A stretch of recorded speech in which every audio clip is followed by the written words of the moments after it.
Hello there, Sarah from 17 once again. This is my Gears of War 4 Inconceivable difficulty video walkthrough. This is Act 1-3 and it's called New Friends. So this is your first encounter with the DR1s. The DR1 is an aggressive shotgun-wielding DB who self-detonates once you damage him enough. It's really intimidating the first time you see it, but it's not a problem, because he will never move once he starts his detonation period, and it gives you enough time to get away from it if you roll or if you roadie run. So the smartest thing to do once you trigger one of those DR1s is to move towards it, because then you'll make it detonate early. The problem in trying to do that is that not only will they one-hit kill you from a really good distance with that shotgun they use, the overkill, but if there's any DBs alive, they will strip you down as well. So I'm going to use this DB carrier over here as cover, and I'm going to proceed to clip around the right-hand side of it and shoot them. And if you're not familiar with what I'm doing right now, it is commonly referred to as the third-person camera trick, and it is exploiting the fact that my hitbox is hidden behind cover, but my gun is able to shoot around it. And you can do it in almost every third-person shooter. It doesn't work that well in this game because you cannot swap shoulders. The only way to shoot off the left-hand side of any piece of cover is either in cover or holding aim and moving out of cover, which I'm going to showcase later on, but I don't use it that often because it's fiddly and I don't really like it. It's one of the signs of age that Gears has never really got rid of, and I couldn't tell you why.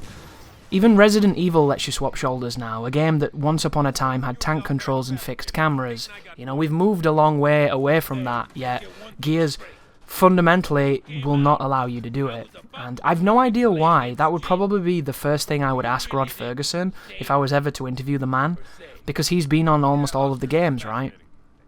And the interview that I was listening to the other day, this game was made by an entire team of people who have never built a Gears game before.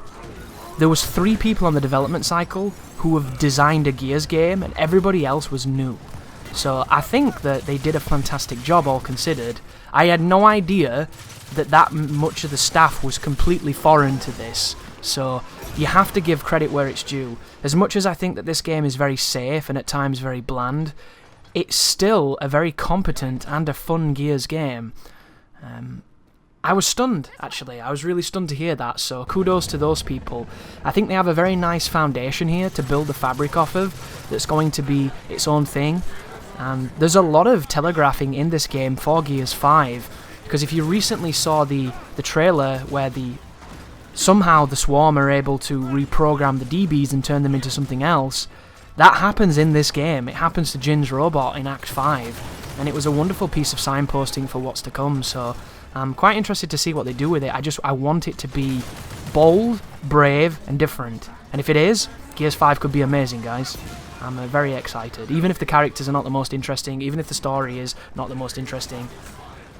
But we'll find out together. Anyhow, this fight is very long. There's about 3 to 4 waves of a Condor dropping DBs down, and the DBs have to go quite a circuitous route to get to you, and hopefully your team will have felled them by the point that they get here. Every so often they don't, and that's when this gets scary. Running out of ammo is a legit concern here, but you can use the fabricator to get more ammo. I just choose not to do it. It's not a smart technique, guys, it's just one of those things. It's the same with the Swarmac.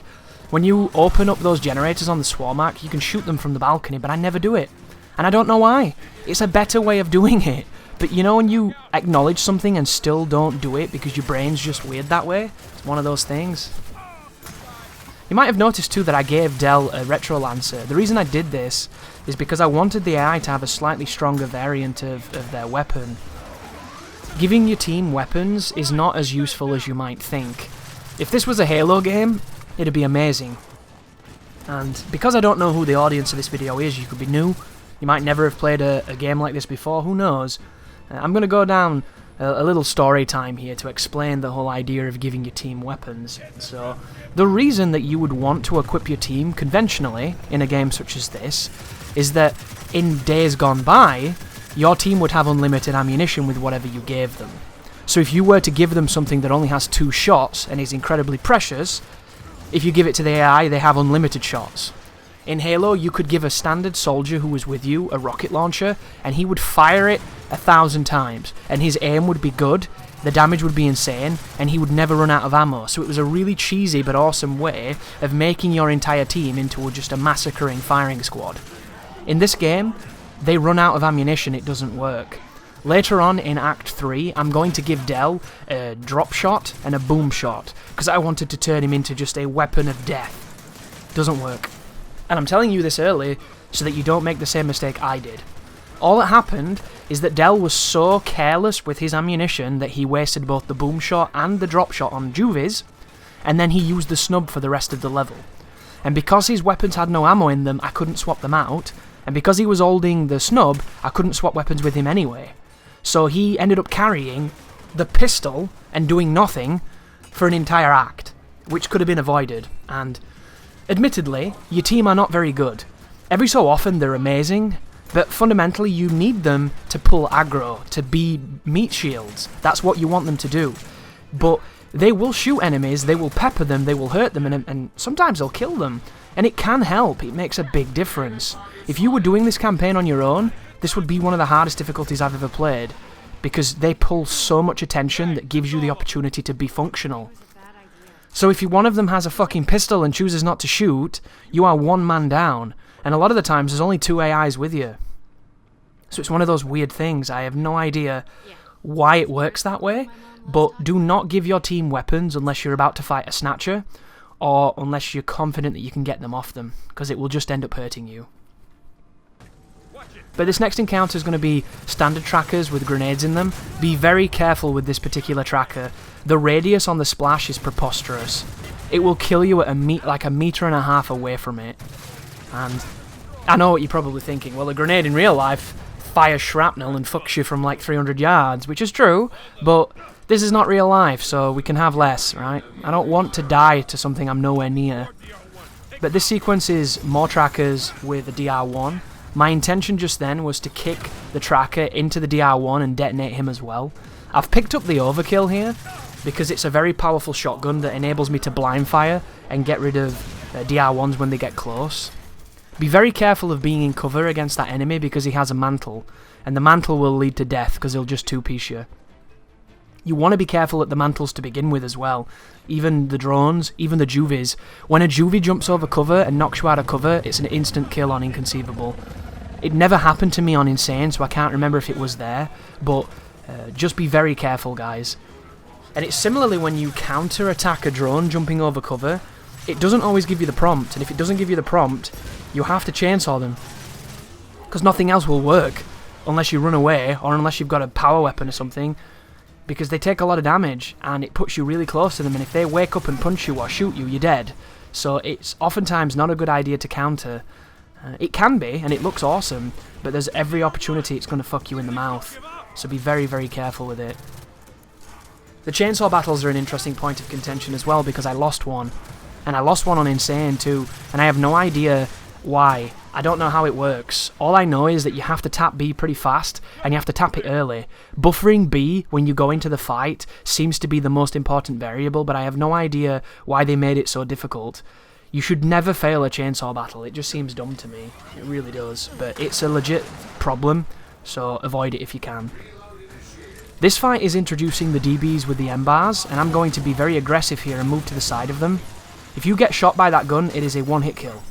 You do not want to get shot by that gun. It's the same on Insane, I believe. It's just incredible damage, incredible accuracy, and never test it. This is one of those fights where just by being aggressive really throws off the cadence of it, and I love it. By being underneath that balcony, when the snipers drop down, I can kill them before they've had a chance to do anything, and the trackers are only a problem if you don't know how to deal with them.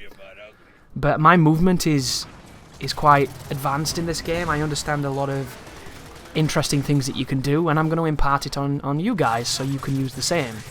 So the first one that you need to know is that when you go into cover, if you slide into cover on a corner and you press up and A, you will quickly come out of cover and move forward.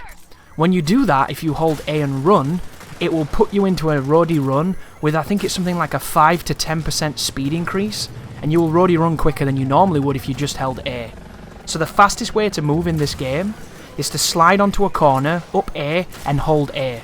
And then you will have a much It's not that faster, but it's still faster in the long run. Very, very useful. The second really useful piece of The second really useful piece of movement technology is that you can roadie run in any direction from any state, no matter what you're doing. So if you roll backwards and you hold A and forwards while you're rolling, when you recover you will sprint back forwards.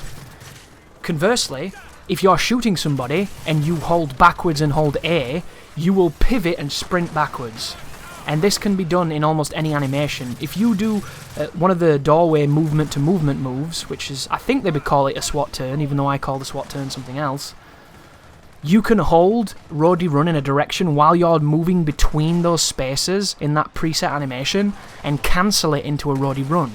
And you can use this to get out of danger and to do unconventional movements to get back to cover, and it's very, very useful. So use it as much as you can, guys. Like, this is dangerous too, you don't want to get anybody this close, as they put the shotguns on and kill them. The Nasher works really well for the computer as well, it's pretty sweet, but it's strange that the enemy AI's accuracy is so preposterously good and your team's is so not. The stuff I've seen Dell do with the drop shot is shameful. The stuff I've seen a drop shotter do with a drop shot is nigh Roberto Carlos wizardry. It's insane. So I have no idea why your team are so lobotomized and the enemies are not, but it would definitely be nice if your team could, you know, land a damn shot. But that's the end of the mission. Nothing too difficult yet, guys. Thank you for watching, and you take care now.